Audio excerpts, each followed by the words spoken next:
ప్రశ్నే ఆయుధం, నిజాయితీనే కవచం. వ్యవస్థను నిలదీయడానికి వస్తున్న ఏకైక ధీరుడు.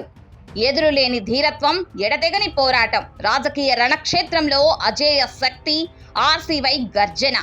చరిత్రలో నిలిచిపోయే ఆ 150 నిమిషాలు. తెలుగు రాజకీయ వేదికపై ఒక మహాప్రభంజనం మొదలైంది. అధికారం కోసం అబద్ధాలు చెప్పే కాలానికి చరమగీతం పాడుతూ సామాన్యుడి గొంతుకగా నిలబడ్డ అగ్నిపర్వతం బీసీవై పార్టీ అధినేత బోడె రామచంద్ర యాదవ్. కుట్రలు, కుతంత్రాలతో నిండిన నేటి రాజకీయాల్లో పారదర్శకతకు నిలువెత్తు రూపంలా ఆయన సాహసోపేతమైన సవాల్ విసురుతున్నారు. ఏఎస్కే ఆర్సీవై పేరుతో ముఖాముఖి చేపడుతున్నారు. ఇది కేవలం ముఖాముఖి కాదు, వ్యవస్థలోని కుళ్ళును కడిగేసే ఒక మహాయజ్ఞం. 22 మంది నిశిత మేధావులు, నిప్పులు చెరిగే జర్నలిస్టులు సంధించే ప్రతి ప్రశ్నకు, ఎదురొచ్చే ప్రతి సవాలుకు వెరవకుండా నేను సిద్ధమంటూ గర్జిస్తున్నారు రామచంద్ర యాదవ్ ఆర్సీవై.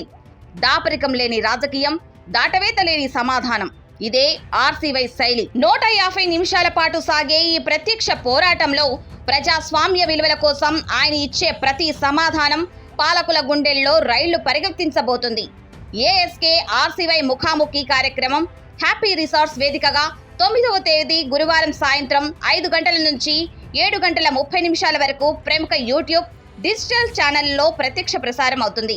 రాజకీయాల్లో జవాబుదారీతనం కోసం బోడె రామచంద్ర యాదవ్ చేస్తున్న ఈ అద్భుత ప్రయత్నం దేశ చరిత్రలోనే సరికొత్త అధ్యాయం.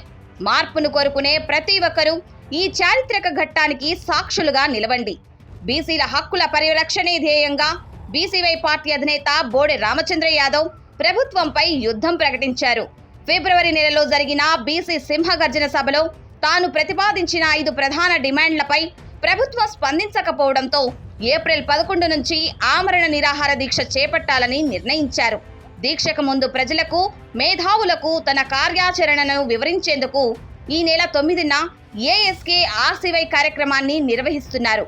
బీసీ రక్షణ చట్టం, అమరావతిలో 1000 ఎకరాల కేటాయింపు, కార్పొరేషన్లకు నిధులు, సమగ్ర కులగణన, బీసీలకు 44 రిజర్వేషన్ల కోసం ఆయన చేస్తున్న ఈ పోరాటం తెలుగు రాష్ట్రాల్లో పెను సంచలనంగా మారింది.